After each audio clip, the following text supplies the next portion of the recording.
Boxing up the overnight sales. Here's an exceptional piece of curly maple.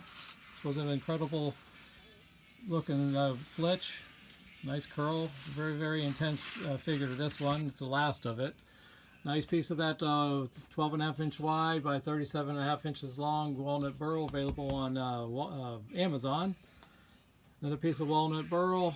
Some nice looking bird's eye maple. 17 inch wide by 37 inches long piece of walnut.